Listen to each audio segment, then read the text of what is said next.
अस्सलाम वालेकुम एवरीवन।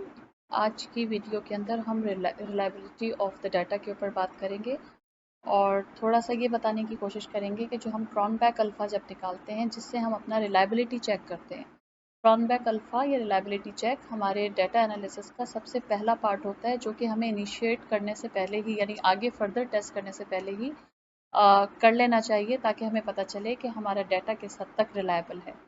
ठीक है, तो उसके लिए सबसे पहले आप अपनी SPSS की वर्कशीट खोलेंगे जो कि मैं पहले आपको वीडियोस में बता चुकी हूँ कि किस तरह से हमने अपनी वर्कशीट को गूगल फॉर्म से डाउनलोड करके डेस्कटॉप पे लेकर आए थे और फिर फाइंड एंड रिप्लेस के ऑप्शन के बाद हमने उसको 1 और 2 की नंबरिंग दी थी एंड देन हमने SPSS पे एक्सपोर्ट किया था और फिर उसके बाद हमने कोडिंग की थी।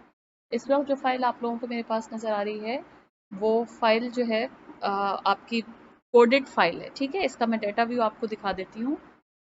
ये वही डाटा है जो कि एक्सेल फाइल से हमने एक्सपोर्ट किया था 1 2 3 4 5 और ये नंबरिंग के फॉर्म में तो इस तरह से आ जाएगा लेकिन वेरिएबल व्यू के अंदर मुझे इसको कोडिंग करना पड़ी थी।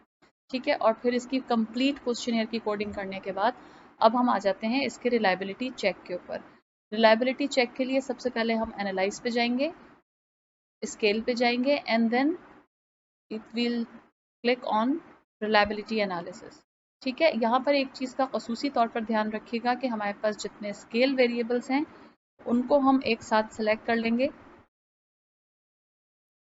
और उसके बाद हम उसे राइट हैंड साइड पे आइटम्स के विंडो के अंदर शिफ्ट कर देंगे। ठीक है, उसके बाद हम स्टैटिस्टिक्स के ऊपर क्लिक करेंगे और हमें डिस्क्रिप्टिव्स के ऊपर जो जो चीज़ रिक्वायर्ड होगी उसमें मोस्टली हम लोगों को आइटम चाहिए होता है। ठीक है, स्केल चाहिए होता है, स्केल इफ आइटम डिलीटेड चाहिए होता है एंड कोरिलेशन चाहिए होता है। कोवेरियंस की बहुत ज़्यादा ज़रूरत नहीं होती और बाकी ये summaries and ANOVA table F test वगैरह इसकी इस स्टेज के ऊपर अभी बिल्कुल भी ज़रूरत नहीं है। ठीक है, तो हम लोगों को सिंपल अभी रिलायबिलिटी देखनी है। अच्छा, रिलायबिलिटी हम देखते क्यों हैं ये मैं आपको बाद में बताऊंगी, पहले इस टेस्ट को रन कर लेते हैं। इन सब चीज़ों के ऊपर क्लिक करने के बाद we will click on continue और जस्ट ओके। ठीक है, जैसे ही हम ये करेंगे तो हमारे पास खुद ब खुद हमारी आउटपुट विंडो के अंदर रिलायबिलिटी एनालिसिस आ जाएगा। ठीक है, अब यहाँ पर ये जो रिलायबिलिटी स्टैटिस्टिक है बहुत सारी चीज़ें आपके पास खुल जाएंगी लेकिन हमारा काम जो है सबसे पहले ये देखना है कि रिलायबिलिटी स्टैटिस्टिक के अंदर हमारे पास क्रॉनबैक अल्फा की वैल्यू कितनी आ रही है। ठीक है, क्रॉनबैक अल्फा की वैल्यू इस वक्त इस डाटा के ऊपर 0.853 आई है।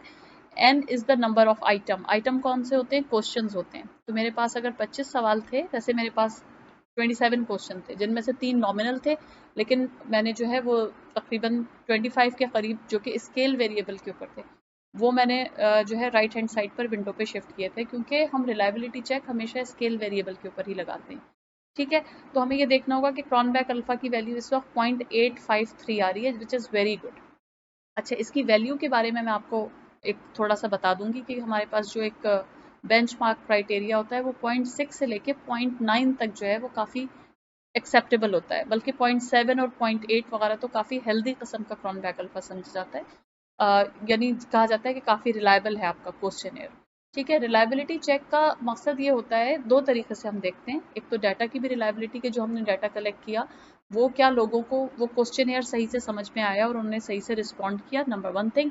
नंबर टू इज़ कि जो अगर हमने कहीं ना कहीं से अपना क्वेश्चनियर अडॉप्ट किया है या अडेप्ट किया है तो डेफिनेटली वो पाकिस्तान का नहीं होगा, वो किसी दूसरे कंट्री के अंदर टेस्ट हुआ होगा। ठीक है, और वहाँ पर उसकी टेस्टिंग के बाद डिफरेंट रिजल्ट आए होंगे। जब हमने उसे अडेप्ट करके पाकिस्तान की सेटिंग्स में और यहाँ के एनवायरनमेंट के अंदर थोड़ा सा चेंज किया और जब यहाँ पर दोबारा टेस्ट करने की कोशिश की तो क्या वही रिजल्ट प्रोड्यूस कर रहा है ये डाटा या डिफरेंट रिजल्ट प्रोड्यूस कर रहा है। तो रिलायबिलिटी हमको ये भी बता रही होती है। अगर 0.853 आ रही है तो इसका मतलब है कि बहुत अच्छी रिलायबिलिटी है। मैं यहाँ पर आपको लिख के इसकी रेंज बता देती हूँ कि यूजुअली इसकी रेंज 0.6 से फ्रॉम 0.6 टू 0.9 तक जो है वो इसकी काफ़ी अच्छी मानी जाती है। ठीक है, वैसे तो हम इसको यूजुअली जो है वो कहा जाता है कि 0.8 तक रखनी चाहिए क्योंकि जितना ज़्यादा आपका रिलायबिलिटी बहुत ही अच्छी हो जाएगी एंड क्लोज टू 1 हो जाएगी तो वहाँ पर थोड़ा सा एक इशू आ जाता है मल्टी कोलिनियरिटी का, जो कि हमें कोरिलेशन में भी नज़र आता है। मल्टी कोलिनियरिटी का मतलब कि आपके सारे वेरिएबल और सारे कॉन्सेप्ट्स और सारे क्वेश्चंस जो आपने अपने क्वेश्चनियर में पूछे हैं वो ओवरलैप कर गए हैं और आपका रिस्पोंडेंट उनको सेग्रीगेट सेपरेट तरीके से आंसर नहीं कर पा रहा है, या उसका माइंड जो है उसको सेग्रीगेट नहीं कर पा रहा है। ठीक है, तो हमारे पास बस इस रेंज के अंदर अगर आपकी रिलायबिलिटी आ रही है तो that would be very good. अगर इसको हाईलाइट हम नहीं कर पा रहे हैं, बस ये यहाँ पे आप देख लीजिए कि ये जो येलो बॉक्स के अंदर है, ठीक है, ये इसकी रेंज होगी। अच्छा, एक और हमारे पास नीचे एक और चीज बॉक्स के अंदर आ जाती है, that is item statistics. We have nothing to do with this at this stage, and again is my total number of responses. इस डाटा सेट के अंदर 249 रिस्पॉन्सेज मौजूद थे, तो ये 249 स्टैग्नेंट रहेगा। स्टैंडर्ड डेविएशन तो हमारा मेजर ऑफ डिस्पर्जन होता है, जो कि हम आगे किसी वीडियो में मजीद इसको एक्सप्लेन कर देंगे कि ये है क्या। इंटर आइटम कोरिलेशन कहलाता है कि सारे क्वेश्चंस के बीच में किस हद तक एक दूसरे के साथ क्या कहना चाहिए, कोरिलेशन है। ठीक है, यानी अगर क्लोज टू 1 होगा, जैसे यहाँ पर आप ये देख रहे होंगे कि कुछ 0.720 है, which is very close to 1, ठीक है ना, या फिर नीचे आके थोड़े से कम कम के ऊपर है।